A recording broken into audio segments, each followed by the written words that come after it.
performance nos esportes, alta performance nos esportes na vida. O que fala o direito do juízo de verossimilhança? Que não existe verdade dos fatos. Quantas vezes a gente já não ouviu falar, um advogado falar a verdade dos fatos? O doutor Ovidio falava que não existe verdade dos fatos.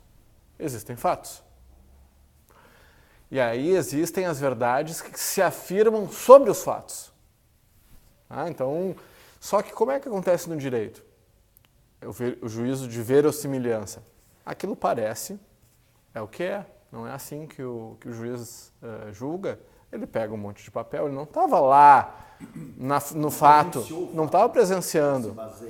Ele pega uma série de testemunhos e de fatos e de provas sobre os fatos e faz um juízo de verossimilhança, ou seja, de aproximação da verdade.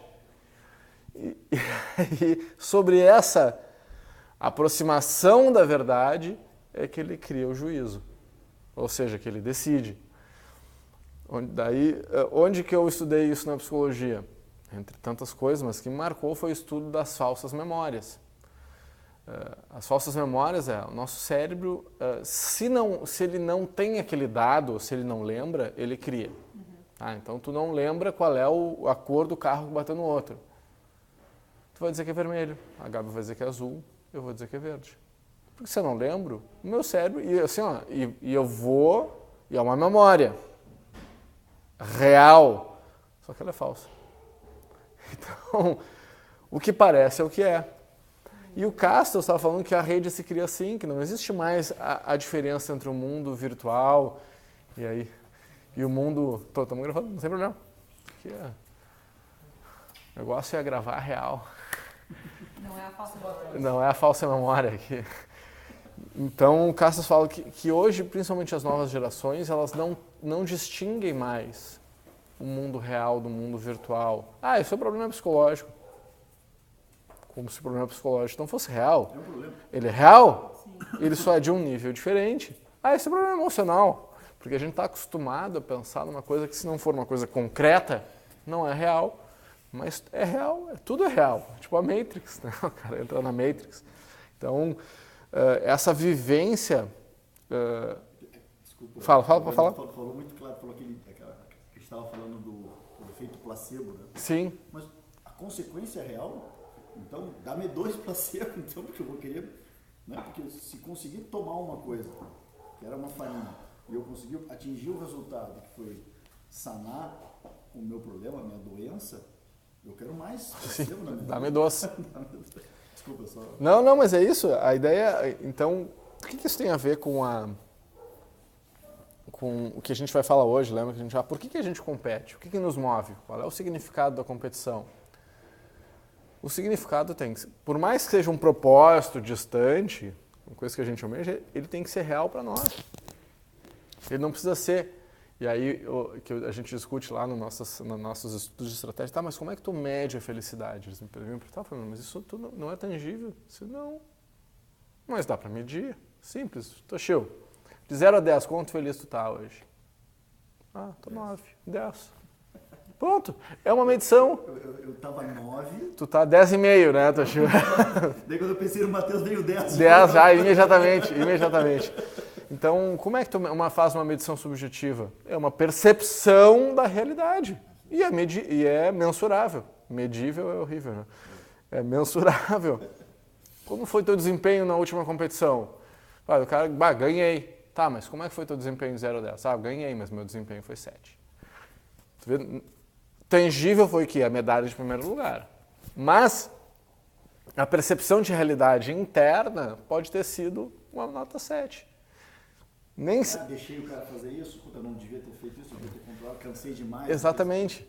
Então, onde entra a questão do nosso estudo de hoje, que é por que a gente compete? Por que o cara passa todo esse trabalho? 1 ano de treinamento para o Mundial, 10 anos de treinamento para chegar no Mundial. 4 anos para uma Olimpíada, que muitos fazem um programa de 4 em 4 anos, é uma vida inteira para uma Olimpíada. E aí chega, muitas vezes, um pouco antes, eu lembro do caso, acho que foi... o cara que era jogador do Grêmio, o cara bem bom, era capitão do Grêmio. Emerson, pode ser? Foi técnico. que foi Quebrou a mão. que- do goleiro. que estava fazendo um soltinho no gol e luxou, ele nem quebrou, né? Ele caiu com o ombro e luxou o ombro, tipo assim, um dia antes da Copa do Mundo. Perdeu a seleção. Chiquito, né? Não vai nesse olímpico. E aí tu imagina, né, cara? O cara tá ali 4 anos. 4 anos e um detalhe Mas pra desse. disputar uma prova de 30 segundos. Exatamente. Se foram 100 metros rasos, é 10. 10 segundos. É incrível, né? E é incrível como esses 10 segundos, a percepção pro atleta é muito demorado. Se tu pensar, ele pode demorar 30 minutos te contando a referência sobre os 10 segundos que ele passou ali. Ele vai te dizer da saída dele, ele vai dizer da sensação do calcanhar, ele vai dizer da elevação, ele vai dar informações para ti que vai demorar muito mais do que os 10 segundos que ele demorou para correr. A percepção dele de tudo, da plateia, Naquele momento, do tiro. Para usar uma linguagem ultramoderna, né, de realidade aumentada, né, que é o Pokémon. O Pokémon GO cria uma realidade aumentada, né? É quase como se tu tivesse uma realidade aumentada. Onde eu tive uma percepção muito clara disso foi quando eu saltei de bungee jump. Sim. Que foi, sei lá, eu assisti o vídeo só, foram 3 segundos caindo. Mas a minha memória, eu levei uns 5 minutos Máximo. daquilo, não terminava aqueles 50 metros Até dar a cordinha. até esticar a corda, aí tu acha que terminou, daí tu volta quase para a mesma altura. Aí cai de novo. Então, quando a gente entra nesse estado, que a gente busca, a gente realmente faz uma distorção de espaço e tempo. Mas tu estava falando sobre memórias falsas. Né? Falsas memórias. Falsas memórias. Sobre aquela questão de que tu não tenha na memória, mas teu cérebro busca uma resposta. Vou te dar um exemplo, tá? Que eles deram lá que foi um... Testemunhos, assim, que o cara Exatamente. O carro é azul, o carro é verde. Não, vou te dar um... Vocês viram o carro no final? Vou te dar um exemplo que se espalhou pelo mundo como um exemplo de falsa memória, que foi uma viagem, tá? Um exemplo trágico, inclusive. Uma mulher tinha sido violentada e identificou por uma foto esse cara que era especialista em falsas memórias, que eu não lembro, como estuprador. Para a sorte do cara, ele estava dando uma entrevista ao vivo na hora em que ela estava sendo... Sorte. E aí o que aconteceu? Ela estava assistindo o cara na TV. E a imagem do cara ficou na cabeça E ela, daí quando ela foi reconhecer, ela não lembrava, o único rosto que ela lembrava, que ela atribuiu à violência, foi o cara que estava dando a entrevista. E ela tinha a certeza mais absoluta. Porque quando acontece, num caso, claro, eles vão um caso traumático, assim, a mente, muitas vezes, ela faz uma cisão, um bloqueio, tipo fobia. A fobia da barata, muitas vezes, é o medo de uma outra coisa que tu transferiu para aquele objeto que não tem nada a ver. Então, o teu cérebro, o teu emocional te protege, bem simplista, sendo bem simplista, né? Te protege e desloca aquele medo para uma outra coisa. É assim que é a falsa memória. Então, não é isso. Mas, tenho medo de... Não lembro. Bom, mas ela identificou o cara especialista em falsa memória e esse é um dos exemplos que ele utiliza. Olha... E aí, imagina, né, como isso é difícil para um... Claro, onde é que estava isso? Tu vê nesses CSIs da vida, aquelas técnicas de interrogatório. Então como é que o cara faz? Toshio, lembra como é que foi esse teu dia? Tu testemunhou. Como é que estava o tempo? Como é que estava o ar? Então a técnica de dissolver a falsa memória é tu te transportar para aquele momento, ver todos os elementos que estavam ali para que tu consiga aflorar a memória verdadeira. Agora, se tu faz um interrogatório truculento, a chance da memória verdadeira vir é muito menor. Então, tem técnicas de interrogatório que fazem com que a pessoa faça submergir. Subliminares, tem aquele filme também com o Brad Pitt, que eles são jogadores e eles fazem com que no caminho pro cassino o cara seja bombardeado com um número de forma subjetiva, de imagens de um urso, e daí ele sabe exatamente qual é o animal que ele vai escolher, qual é o número que ele vai escolher. Ele acha que ele está escolhendo de forma com o filme com Will Smith, não foi? Não. Teve um recente. Os 11? Esse é um, recente, os Ocean's 11. Não, mas tem um outro filme, a mesma coisa. Que o cara chega num gambling, assim, ele chega num apostador e o cara escolhe o número que ele tinha escolhido. Como? Porque ele foi também bombardeado. De várias imagens do... Teve um bem recente com o Will Smith que ele fez isso. Putz, eu não vou lembrar agora. Mas enfim. E qual é a história da gente chegar nessa... o que significa competir? Ó, o que ele diz aqui, ó, o Golley. O que raramente se reconhece é que a necessidade de provar, por exemplo, que você é o melhor que o outro tem base numa insegurança e na falta de confiança em você mesmo. Só quando uma pessoa está insegura, sem saber quem é e o que é que ela sente necessidade de submeter a provas. Como é sutil isso. Então, então não vou competir porque eu não preciso. É isso que eu te perguntar. Não. De competição, Não é isso. Isso é sutil, assim. Então, eu não preciso me submeter a fazer uma prova porque eu preciso provar que eu sou uma pessoa melhor, do que eu sou mais homem do que tu, que eu sou mais... Não. É uma maneira de tu te colocar à prova, tu contigo mesmo. E não de tu massacrar o cara para que tu te sinta melhor. Até porque muitas vezes tu pode ter um grau de cobrança muito grande a teu respeito. Interna, né? Então eu preciso pode te exigir muito, né?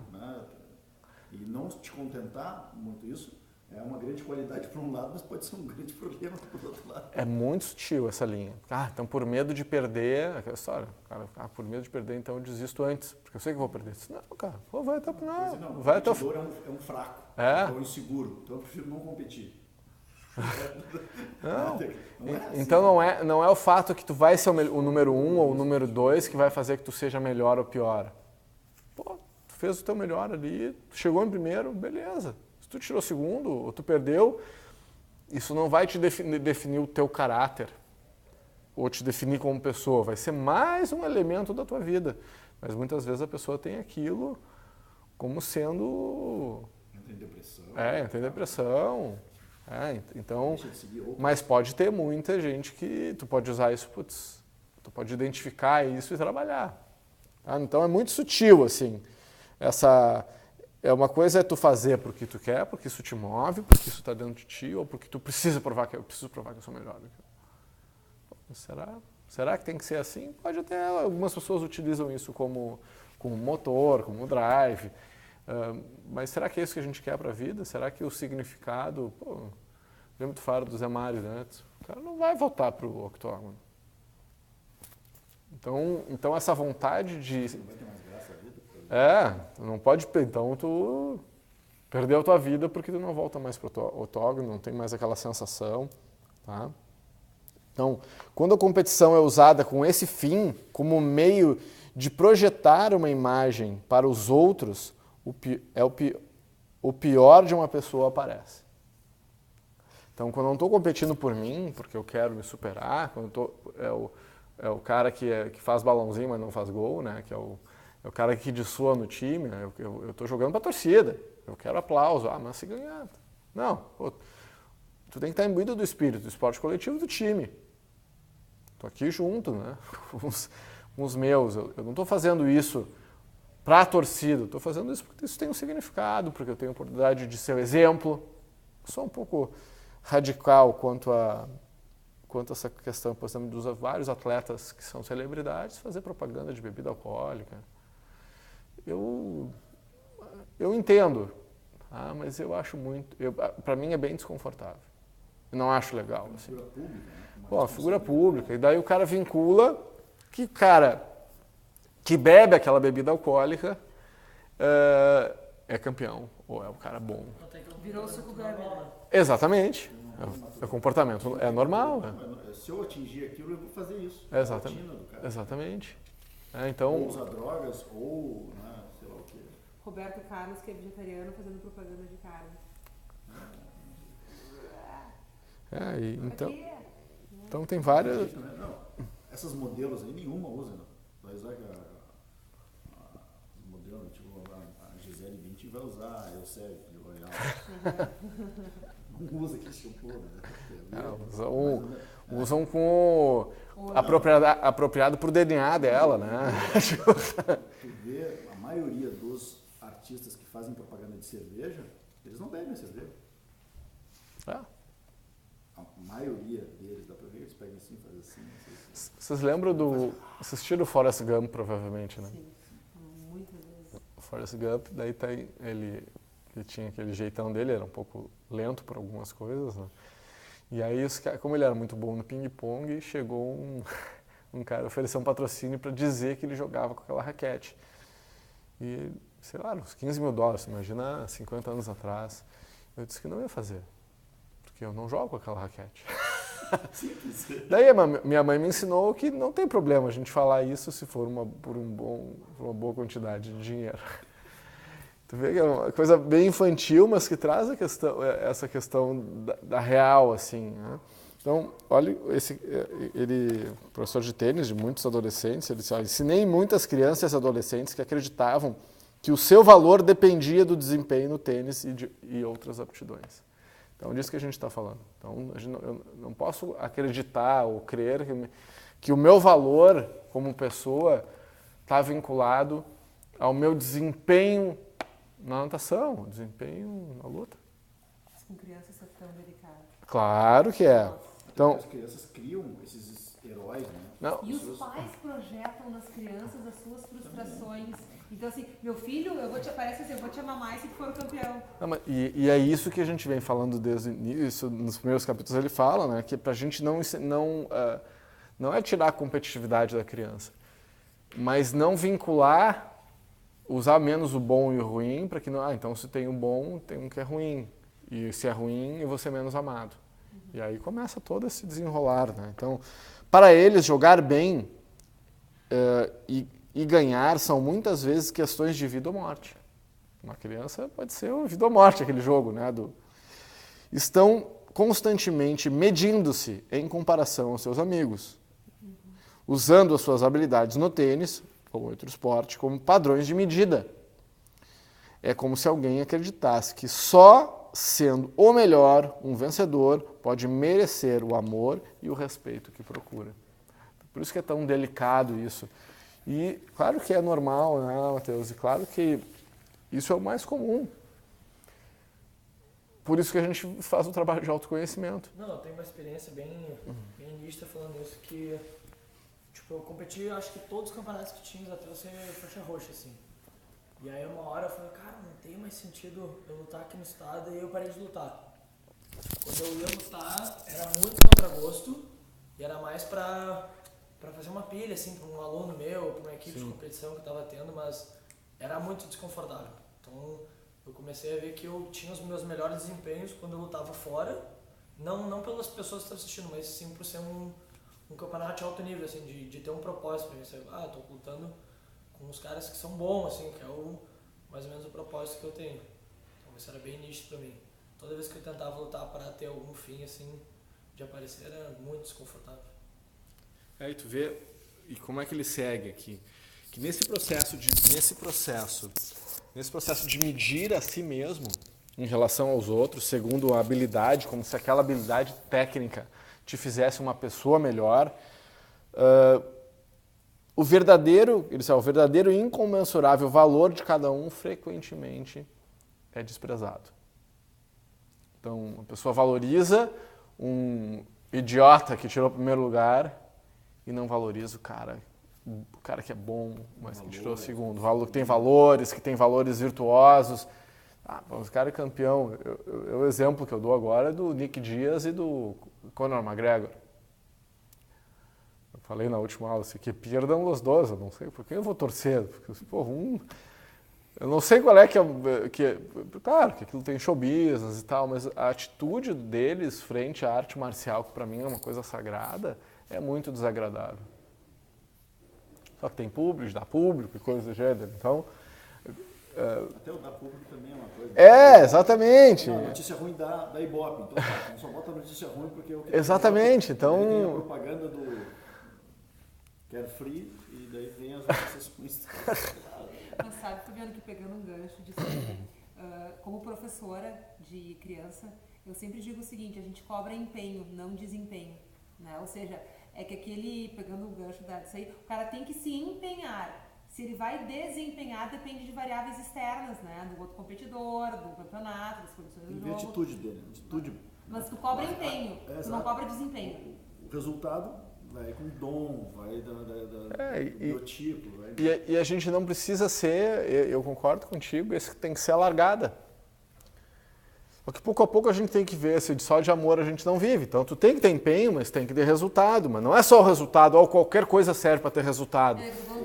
Claro, e aí tu vai botando a questão da ética na história. Tu usa o empenho, ó, te empenha. Ah, mas empenha para dar resultado, mas aí tu não vai sacanear o teu coleguinha. Tu tem que ter mérito. Mérito, o valor é mais importante que o resultado. Mas não é porque tu ganhou que tu pode chegar e pedir pro cara e fazer chacota do cara e virar corinho, pra buscar não, é um equilíbrio delicado, né? Eu sou campeão do mundo, eu posso qualquer coisa. Ah, não, fui campeão do mundo, então eu posso qualquer coisa. Sabe que eu vi. Campeão do mundo, não, tem que ficar como pai. Mas por isso a importância do professor, né? É que eu vi uma... Ou do coaching, né? Porque tem um momento que tu fica adulto. Qual é a tua referência? Sabe que eu vi uma entrevista muito legal. Vai te reportar quem? Quem é que vai ser o teu o teu norte, a tua bússola. O teu contraditório, né? Sabe que eu vi uma entrevista muito legal, cara, com a Rihanna, um tempo atrás. Ela é mega blaster, popstar, né, do mundo, né? Uma das artistas mais poderosas em termos de influência no mundo hoje é a Rihanna. E teve aquele caso polêmico, né, que o Chris Brown bateu nela, falou todo mundo, ela tinha 17, ele tinha 18, e depois de um tempo, né, ela deu entrevista sobre como é que foi aquilo, tu imagina como é que foi, né? Não foi uma coisa fácil, mas a reflexão que ela fez foi muito legal, já mais madura. Eu tinha 17, eu tinha 18, nós tínhamos todo o dinheiro que qualquer pessoa no mundo queria ter, os dois eram milionários, popstar, e aconteceu a pior coisa que podia ter acontecido com a gente. Ninguém mais dizia não. Então, imagina, com dinheiro, jovens, com poder, não tem ninguém que dizia não. Aí tudo parecia possível. Nada estava fora do alcance. Então, Poder é uma droga, né? Então tu imagina como que é se tu não tem base ou se tu não procura alguém para que isentamente te dê um trancaço se for necessário. Baixa tua bola aí. E ele segue, esse cara, o Timothy Hall deu aula para criança há muito tempo. Só que isso aqui nos identifica, não só como criança, mas como ser humano, né? Então, crianças que aprendem a medir-se desse modo, muitas vezes tornam-se adultos movidos por uma compulsão para o sucesso que coloca tudo mais em segundo plano. Elas podem até encontrar o sucesso que procuram, mas não descobrirão o amor e o autorrespeito que foram levadas a acreditar que vinham com o sucesso. Porque qual é o trick ruim dessa história? É que tu persegue muito aquilo achando que aquilo vai te dar amor, e aquilo não vai te trazer. Além disso, na perseguição pelo sucesso mensurável, o desenvolvimento de muitos outros potenciais humanos é tristemente negligenciado. Alguns nunca encontram o tempo ou a inclinação para apreciar as belezas da natureza ou expressar os seus mais profundos sentimentos e pensamentos a uma pessoa querida ou para pensar sobre a verdadeira finalidade da sua existência. Então, as pessoas ficam tão compulsivas e se tu, tá, mas Matheus me olha assim, tá, mas isso é o mundo de hoje. Não é? Mas tu me olhou assim, tipo, eu cheguei a ouvir tu falando isso, tá, mas isso aí é como o mundo está hoje. É, exatamente. As pessoas, de maneira geral, hoje, ainda mais hoje, nós vivemos num culto da celebridade instantânea. Não é tu te tornar uma pessoa famosa, uma celebridade, porque tu tem conteúdo, porque tu tem talento, porque tu é esforçado, porque tu conquistou coisas. Hoje tu fala uma bobagem.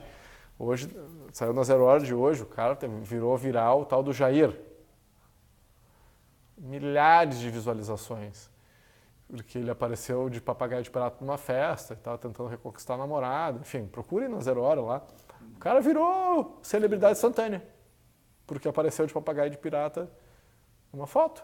Lembra, tipo a Luísa, que está no Canadá, lembra aquela história? Pô, foi um dos primeiros virais brasileiros, foi aquilo. A guria estava lá no Canadá, não sabia de... Tem um filme sobre isso do italiano dele, que é genial sobre isso. Ele se torna uma celebridade. Paparazzi vem seguindo ele, ele não fez nada demais na vida dele. Sim, isso foi muito bom. E aí tu vira E uma... depois, quando ele não tem, eles sente falta. Claro, pô, eu lembro do documentário da Amy Winehouse, né? Que ela disse, eu daria tudo que eu tenho para ser incógnita de novo. Então, aquela pessoa que persegue a fama pela fama tem, e muitas vezes vive disso. Não. A pessoa objetiva um resultado. E daí, tanto motiva ela que ela acha que atingindo aquele objetivo, todas as respostas virão. A felicidade, ó. As trombetas, vêm os anjos do céu e as trombetas ele entregam. atinge aquilo, e aquilo acaba não se tornando verdadeiro, porque ele tem algumas coisas muito boas que vêm com a vitória, e depois vem a decepção. Puxa, mas né, a pessoa diz assim, não, eu vou ser rico, e daí eu vou ser feliz. Não, o dinheiro ajuda, sem dúvida alguma, é bom ter dinheiro, mas não quer dizer, porque senão a maioria das pessoas ricas seriam felizes, e tem maior quantidade de depressivos e suicidas, tem uns monte de... Tu vê, há 50 anos atrás, a idade que as pessoas começavam a se deprimir da média era 29 anos e meio. Há 3 anos atrás era 14. Hoje já está em 12. Então, a humanidade não está mais feliz. Não, e vinha aquelas brincadeiras, assim, eu acho que na minha época, talvez até um pouquinho antes, assim, o pessoal dizia para as crianças, o que tu quer ser? A pessoa dizia, não, quero ser um juiz, quero ser um advogado, quero ser um médico. Coisa. E aí, as crianças diziam, eu quero ser jogador de futebol, quero ser cantor de rap, porque está muito ligado à exposição, à riqueza, celebridade e a facilidade de atingir isso. E essas duas coisas acabam, o resultado das profissões, das decisões são outras, né? Então, por que eu vou estudar 10 anos de medicina, mais 6 anos de residência, mais... Pô, não, quero ficar rico aos 30, me aposentar aos 35. Quero me formar e ser gerente gerente geral nos primeiros 6 meses e sair ganhando 10 mil. E dar férias antes. Os estagiários de direito, com 2 semestres assim, em São Paulo, o dono de uma das grandes bancas de São Paulo, editor, o cara disse que recebeu, por curiosidade, porque era filho de um cara muito importante economicamente, um baita empresário, e o cara chegou assim na mesa. Já não era natural o presidente, o dono do escritório de advocacia receber, mas recebeu por uma deferência ao filho que era. E o menino chegou, segundo semestre, e disse, olha, muito obrigado por me receber, mas eu não vou no fórum, eu não faço cópias e eu não sirvo cafezinho.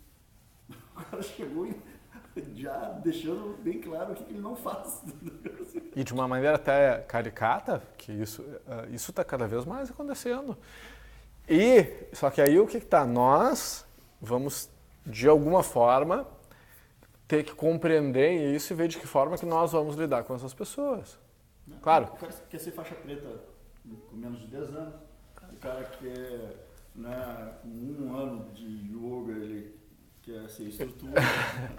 Não, e aí... Agora um amigão meu que tem um restaurante chique aqui em Porto Alegre botou vaga para auxiliar de cozinha. Auxiliar de cozinha é o cara que pica, que corta, né? Ele recebeu 20 currículos, botou na 0 Hora, 20 currículos de chefes.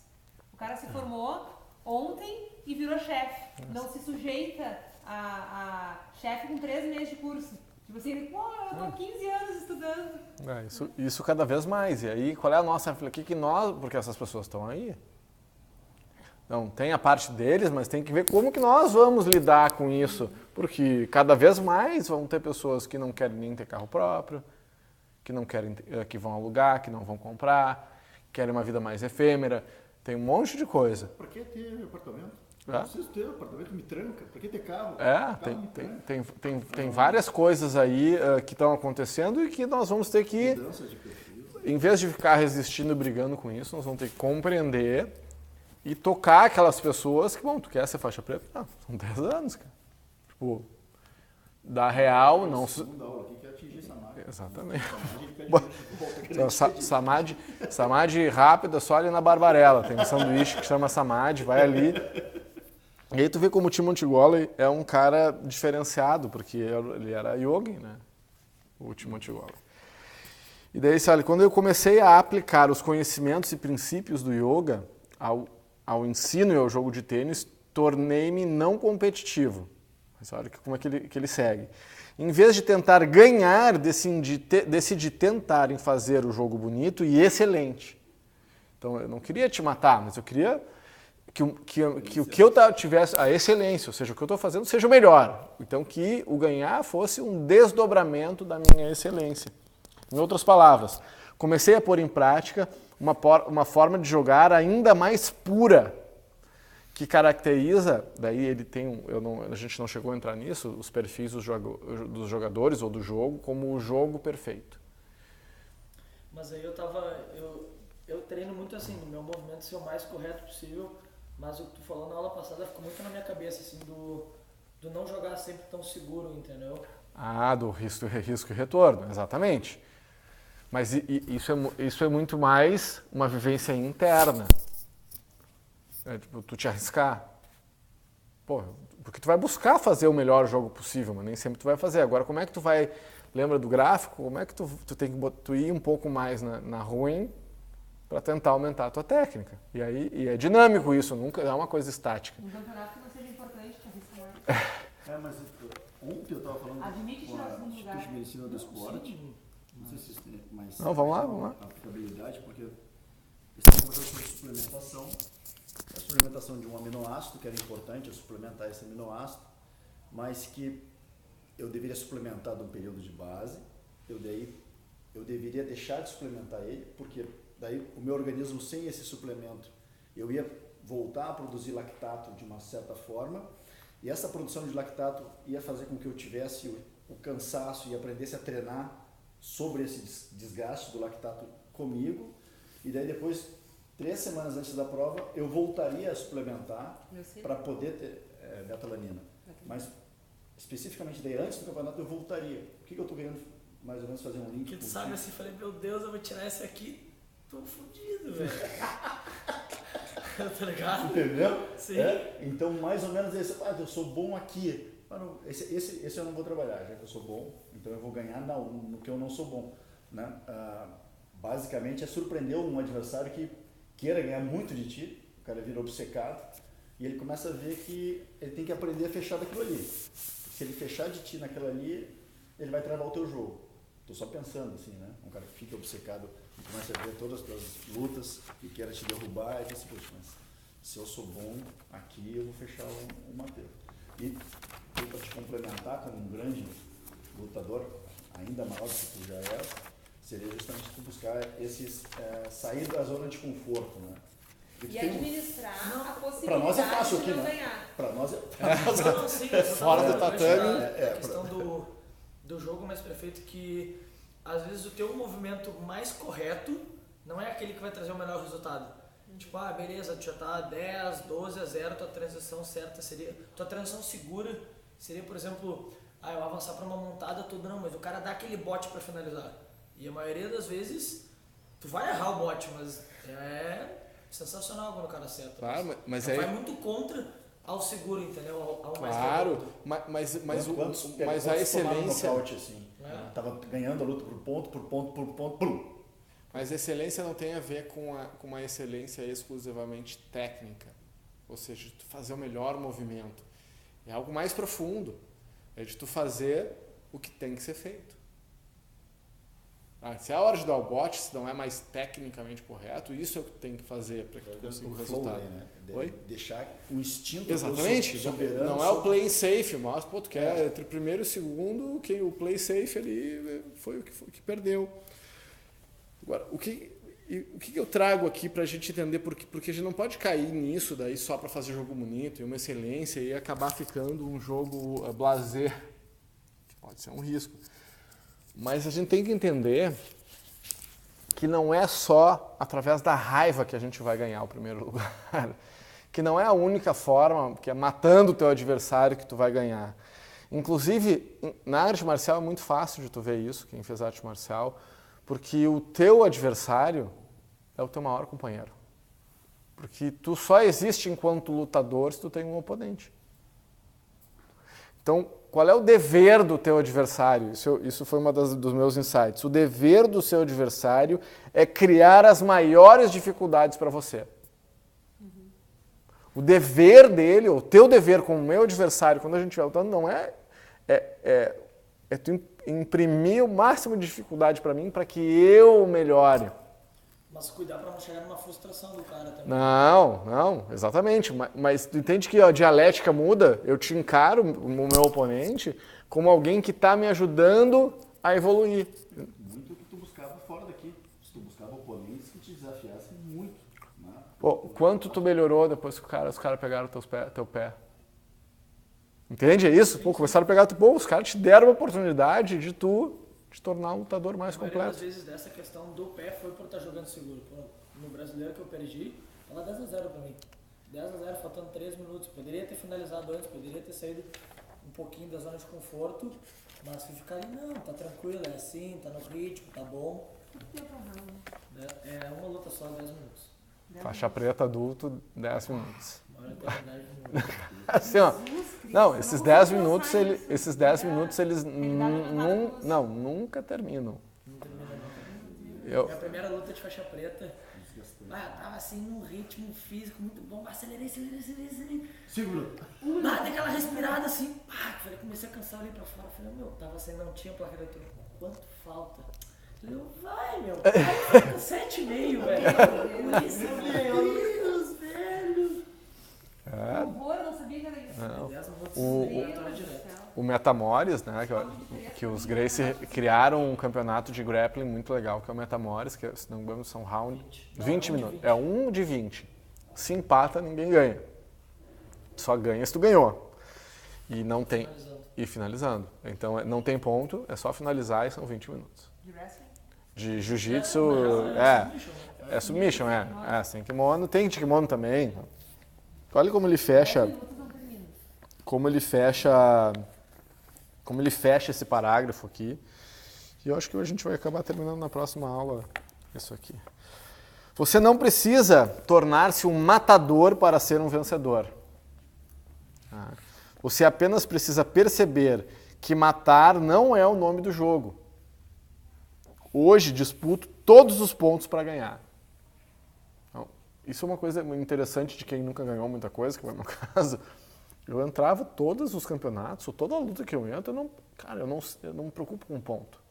Claro que quando tu tem campeonato, talvez estrategicamente é importante. Agora, teoricamente, no jogo da vida, não tem ponto. Tu ganha, tu perde. Na real, tu ganha ou tu aprende. Esse tem que ser o mindset. Então, simples. Então, pontos para ganhar. Simples e bom.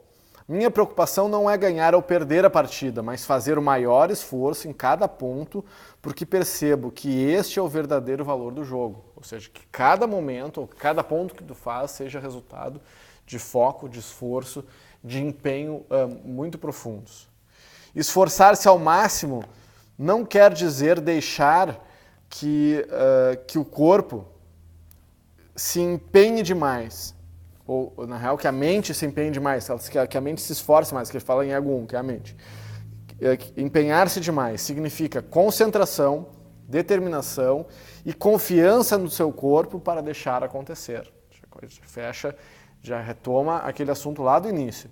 Significa máximo de esforço físico e mental.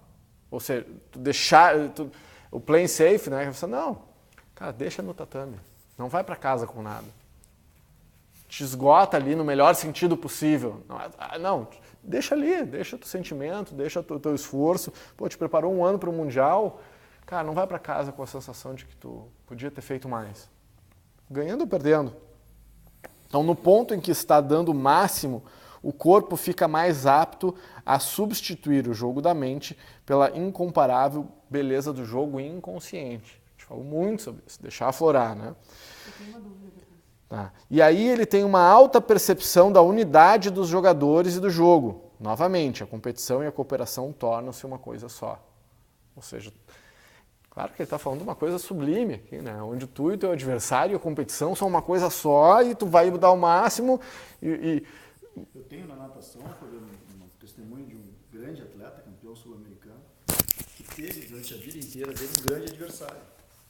E hoje, nas competições que esse grande adversário não está, ele diz assim, pá, não vou conseguir dar o máximo. Porque o cara que instiga ele durante a vida inteira, durante a trajetória dele de competições, não vai. Ele foi assim, pá, se o cara fosse, a gente ia dar um tempão. Parece aqueles de Fórmula 1, como é que é?